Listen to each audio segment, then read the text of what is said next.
Hello बच्चों, कैसे हैं आप। मुझे उम्मीद है कि आप बहुत ही अच्छे होंगे और जहाँ भी हैं मज़े कर रहे होंगे। आज के इस वीडियो में हम बात करेंगे आपकी क्लास थर्ड यानी कक्षा 3 के पर्यावरण अध्ययन यानी ईवीएस के अध्याय 10 यानी चैप्टर 10 की, जिसका शीर्षक है पकाएं और खाएं, है ना। पकाएं खाएं। तो चलिए शुरू करते हैं। अच्छा, सबसे पहले आपको यहाँ पर ये जो चित्र दिया है, इसमें जहाँ पर डॉट लगे हैं वहाँ पे आपको क्या करना है कि ड्राइंग करनी है। जब आप ड्राइंग करेंगे तो क्या होगा कि ये जो बर्तन यहाँ पे दिए हैं ये उभर करके सामने आ जाएंगे, ठीक है।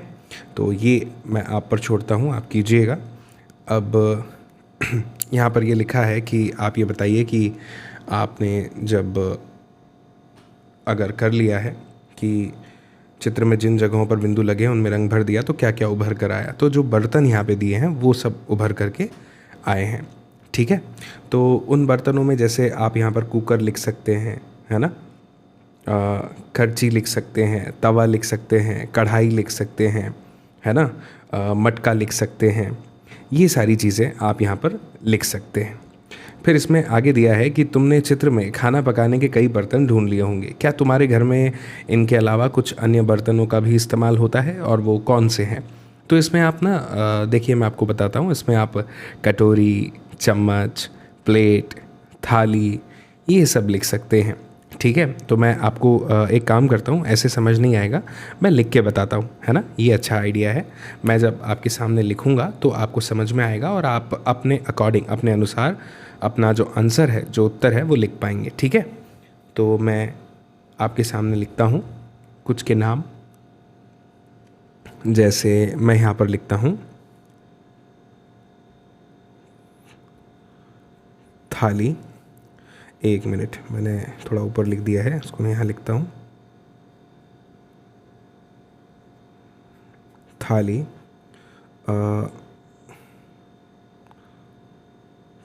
चम्मच, प्लेट, कटोरी, ग्लास, और इसके बाद में थाली, चम्मच, प्लेट, कटोरी, ग्लास और क्या उपयोग, हाँ, कुकर का भी हम उपयोग करते हैं। तो आप कुकर का भी नाम यहाँ पर लिख सकते हैं, ठीक है। तो इस तरह से आप अपना उत्तर यहाँ पे लिख सकते हैं। फिर यहाँ पे लिखा है कि जो बर्तन है ये किन किन चीज़ों से बने होते हैं। 3 नाम लिखने हैं ना। तो सबसे पहले मैं लिख देता हूँ यहाँ पे स्टील, जो कि सबसे ज़्यादा परिचित है आपके और मेरे। आप जानते होंगे स्टील के गिलास वगैरह घर में रहते हैं हमारे। और इसके अलावा तांबा, है ना, कॉपर, तांबे के भी बर्तन होते हैं। अगर आपने नहीं देखा तो आप अपने घर में कहिएगा अपनी मम्मी से, दीदी से कि वो आपको तांबे के बर्तन दिखाएं, है ना। और एक चीज़ और लिख देता हूँ, ग्लास यानी कांच। कुछ बर्तन कांच के भी होते हैं, ठीक है। फिर आगे लिखा हुआ है कि अपने बुज़ुर्गों से ये पता करो कि पहले किस तरह के बर्तन ज़्यादा काम में आते थे और वे किस चीज़ के बने होते थे। तो मैं आपको बता दूं कि जो पहले का समय था, उस समय यानी जब हमारे दादाजी छोटे थे, है ना, दादी छोटी थी, तो उस समय जो था, वो जो समय था, या फिर आप कह लीजिए कि आपके पापा बहुत छोटे थे, है ना। तो उस समय जो है ना कि पहले के जो बर्तन थे वो आज की तुलना में आप कह सकते हैं कि ज़्यादा बड़े हुआ करते थे और थोड़े हैवी भी थे।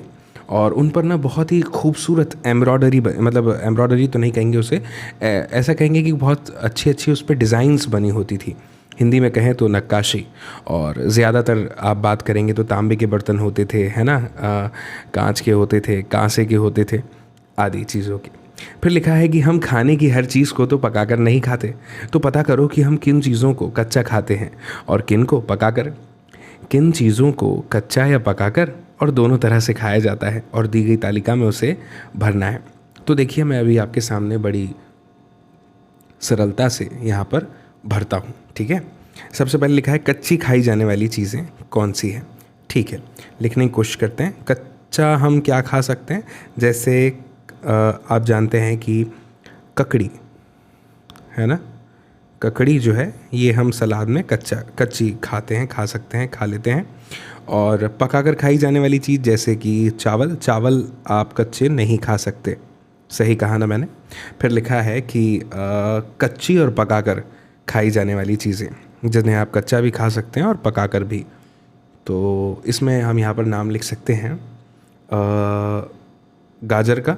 आप जानते हैं ना कि गाजर को हम सैलेड यानी सलाद में भी खा सकते हैं, और गाजर का हलवा भी बनता है, तो हम उसे पकाकर भी खा सकते हैं। इसके बाद में लिखा है कि यहाँ पे हमें लिखना है कच्ची खाई जाने वाली चीज़, तो इसमें हम दोबारा नाम लिख देंगे टमाटर का, है ना। आप तो जानते ही हैं टमाटर हम सलाद में कच्चा खा सकते हैं, और पकाकर खाई जाने वाली चीज़ में चावल के बाद हम दाल का नाम यहाँ पे लिख सकते हैं। और कच्ची और पकाकर खाई जाने वाली चीज़ में भी हम टमाटर का नाम लिख सकते हैं, क्योंकि टमाटर को हम कच्चा भी खा सकते हैं और पकाकर भी उसकी सब्ज़ी हम खा सकते हैं। और इसके बाद में हम यहाँ पर एक और नाम लिख सकते हैं गोभी का, है ना। गोभी भी जो है वो कच्ची खाई जाती है सैलेड में। बंद गोभी की बात कर रहा हूँ, जिसे हम पत्ता गोभी भी कहते हैं। पकाकर खाई जाने वाली चीज़ों में आप यहाँ पर दाल चावल हो गए, रोटी लिख दीजिए, है ना। रोटी हम पकाकर खाते हैं, और सेम गोभी को हम पकाकर भी खाते हैं, ज़्यादातर तो पकाकर ही खाते हैं, आप जानते हैं, है ना। इसके बाद में एक और नाम हम यहाँ पर क्या लिख सकते हैं, हम यहाँ पर एक और नाम लिख सकते हैं कच्ची खाई जाने वाली चीज़ में। और क्या हम कच्चा खाते हैं, ककड़ी हो गया, गोभी हो गया, हाँ गाजर, है ना। गाजर भी हम कच्ची खाते हैं। और इसके बाद में लिखा है कि पकाकर, तो इसमें हम यहाँ पर नाम लिख सकते हैं किसका, गिलकी का। गिलकी की सब्ज़ी आपने खाई होगी, है ना। और फिर लिखा है कच्ची और पकाकर खाई जाने वाली चीज़ें, तो इसमें हम यहाँ पर नाम लिख देते हैं चने का, ठीक है, चना। ये हमें पकाकर और कच्चा हम दोनों तरह से इसे खा सकते हैं, ठीक है। अब हम आगे बढ़ते हैं। आगे लिखा है तुमने कभी रोटी बनते देखी है, इसके लिए कितने काम करने पड़ते हैं। आटे को बर्तन में निकालना होता है, भाई बात तो सही है ना। आटे को पहले बर्तन में निकालना होता है, फिर उसे गूंदना पड़ता है, आटे के छोटे छोटे गोले बनाने पड़ते हैं, फिर गोलों को बेलना पड़ता है, और फिर उसे सेकना पड़ता है। इतने सारे काम करने के बाद रोटी जो है फाइनली हमारी थाली में आती है। अब तुम रसोई में जाकर किसी एक चीज़ को पकते देखो, उसे पकाने के लिए क्या क्या किया गया क्रम से लिखो। चीज़ का नाम लिखना मत भूलना। अपने कुछ साथियों की कॉपी में भी देखो, और इस पर आप चर्चा भी कर सकते हैं, ठीक है ना। तो भाई अब ये तो इसमें यहाँ पर जो आंसर हमें देना है ये हम अपने अपने अनुसार लिख सकते हैं, है ना। तो मैं यहाँ पर ये लिख देता हूँ कि भाई चावल कैसे बनते हैं, बहुत ही सरल है। मेरे लिए तो सरल है, क्योंकि हम इसमें क्या करेंगे, सबसे पहले हम एक गिलास में या एक कटोरी में चावल लेंगे, है ना। तो सबसे पहले आप यहाँ पर ये लिखेंगे कि एक कटोरी हम चावल लेंगे, फिर उसको पानी से अच्छी तरह से धो लेंगे 2 से 3 बार, और फिर उसके बाद में बड़े बर्तन में चावल को लेंगे, फिर उसमें पानी मिलाएंगे, कुकर में लेंगे, और फिर उसे गैस पर रख देंगे, है ना। और उसके बाद क्या होगा, ऐसा करने के बाद में चावल जो है जो मतलब जब हम उसे गैस पर रख के चालू करेंगे गैस को, स्टोव को, तो फिर सीटी बजेगी, है ना, कुकर की, अगर कुकर में रखेंगे तो। और उसके बाद में फिर चावल जो है वो पक जाएंगे, जब तक कि वो सीज नहीं जाते, जब तक हमें उन्हें पकाना पड़ता है। कहीं वो कच्चे तो नहीं रहेगा, ये तो देखना पड़ता है ना। ठीक है। इसके बाद लिखा है तुमने देखा खाने की चीज़ें तरह तरह से पकाई गई हैं, कोई सेक कर तो कोई तल कर, किसी को भूनते हैं तो किसी को भाप में पकाते हैं। अब दिए गए पकाने के तरीके के सामने दो दो चीज़ों के नाम लिखो जो उस तरीके से पकाई जाती है, और खाली जगह में कुछ अन्य तरीके भी जोड़ो और उनके उदाहरण भी लिखो। चलो करके देखते हैं। जैसे यहाँ लिखा है पकाने का तरीका और फिर है चीज़ों के नाम, है ना। तो हमारे सामने लिखा है कि भूनकर। अगर भूनकर की बात करें तो भूनकर क्या क्या चीज़ें खाई जाती हैं, तो हम यहाँ पे नाम लिख सकते हैं। जैसे भुट्टा, आप जानते हैं ना कि हम भुट्टे को जो है वो भूनकर ही मतलब खाते हैं, तो भुट्टा मैंने लिख दिया।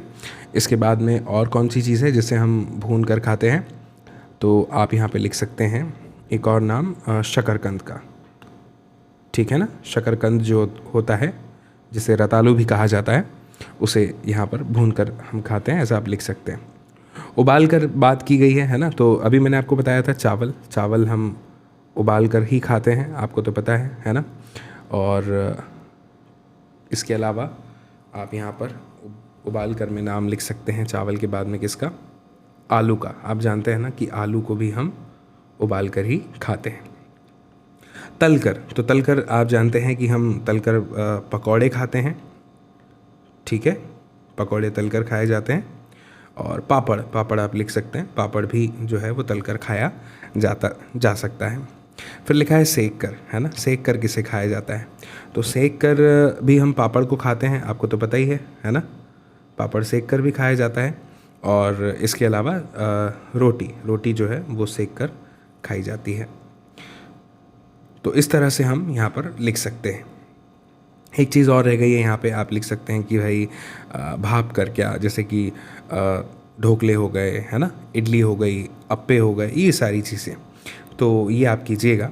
फिर लिखा है तुम्हारे घर में भोजन किस पर पकाया जाता है, उसका चित्र कॉपी में बनाओ और उसका नाम लिखो। अब भाई ये तो काम आप ही को करना पड़ेगा, है ना, कि भाई आपके घर में जो भोजन है वो गैस पर बनाया जाता होगा, है ना, हो सकता है स्टोव पर बनाया जाता हो, इंडक्शन पर, तो वो आपको वहाँ पर लिखना है और चित्र बनाना है, ठीक है।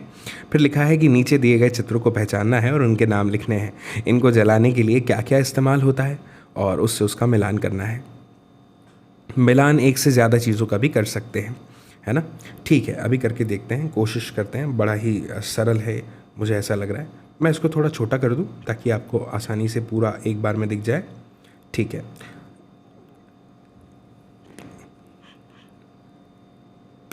सबसे पहले लिखा है मिट्टी का तेल। तो भाई आप तो जानते हैं कि मिट्टी के तेल से हम स्टोव जला सकते हैं, राइट। तो मैं इसको इससे मिला देता हूँ, ये स्टोव है, यहाँ पे मैं नाम लिख देता हूँ स्टोव। फिर आगे लिखा है कोयला। आप तो जानते हैं कोयले से हम सिगड़ी का मिलान करते हैं, इसको मैं लिख देता हूँ सिगड़ी। कोयला सिगड़ी में डाला जाता है ना। फिर इसके बाद है बिजली। बिजली तो आप जानते हैं कि बिजली से जो है हीटर जलता है ना, तो मैं यहाँ पे लिख देता हूँ हीटर। गैस, आप तो जानते हैं गैस, गैस से मतलब गैस स्टोव, इसमें उपयोग किया जाता है। अच्छा, गैस सिलेंडर में भी होती है, राइट, है ना, तो यहाँ पर आप देख सकते हैं ये गैस स्टोव, मैं यहाँ पे लिख देता हूँ गैस स्टोव।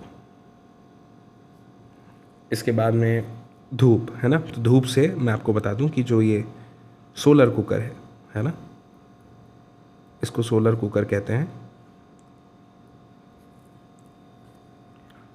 धूप से इसमें खाना बनाया जाता है। लकड़ी का इस्तेमाल आप चूल्हे में कर सकते हैं, ठीक है, इसे चूल्हा कहते हैं, है ना। ग्रामीण क्षेत्रों में यानी गांव में अक्सर इसका उपयोग किया जाता है। उपले, हाँ, उपले का भी उपयोग हम चूल्हे में कर सकते हैं, ठीक है। तो मुझे उम्मीद है कि आपको ये समझ में आया होगा। फिर आगे लिखा है साबुत मूंग को पानी में रात भर भिगो दो, सुबह उन्हें गीले कपड़े में लपेटो और ढककर किसी बर्तन में रख दो। 1-2 दिन बाद उन्हें खोल कर देखो, क्या उनमें कुछ अंतर दिखता है। इनमें कुछ कटा हुआ प्याज, टमाटर, नमक और नींबू का रस मिलाओ और कक्षा में मिल बांट कर खाओ। अब भाई ये काम तो आप ही कर सकते हैं, है ना। फिर लिखा है कि ऐसी कौन सी चीज़ें हैं जिन्हें तुम बिना पकाए तैयार कर सकते हो। नीचे उनके नाम और तरीके भी लिखो। जैसे नींबू की शिकंजी यहाँ पे लिखा हुआ है ना, तो नींबू की शिकंजी कैसे बनाई जाती है, पानी में शक्कर घोलेंगे, फिर उसमें नींबू का रस डालेंगे, फिर उसको छानेंगे और शिकंजी जो है वो हमारी तैयार हो गई, है ना, ठीक है। इसके अलावा क्या बना सकते हैं, इसके अलावा हम भेल बना सकते हैं, है ना। भेल कैसे बना सकते हैं, नमकीन वमकीन मिला के फिर उसको बना सकते हैं। फलों का उपयोग कर सकते हैं, है ना, फलों का उपयोग करके हम फलों की भेल बना सकते हैं, है कि नहीं। जूस बना सकते हैं, लस्सी बना सकते हैं। लस्सी आप परिचित हैं दही की लस्सी से। दही लीजिए, उसमें चीनी डालिए, कुछ बर्फ़ मिलाइए, मिक्सर में उसको घुमाइए और लस्सी आपकी तैयार है ना। तो इस तरह से आप अपने आंसर यहाँ पे लिखिएगा। तो मुझे उम्मीद है कि आपको ये वीडियो ज़रूर पसंद आया होगा, है ना, और आप इस वीडियो को अपने साथियों दोस्तों को भी दिखाइएगा और जल्दी आपसे मुलाकात होगी अगले वीडियो में। तब तक के लिए आप सभी को मेरा नमस्कार, बाय।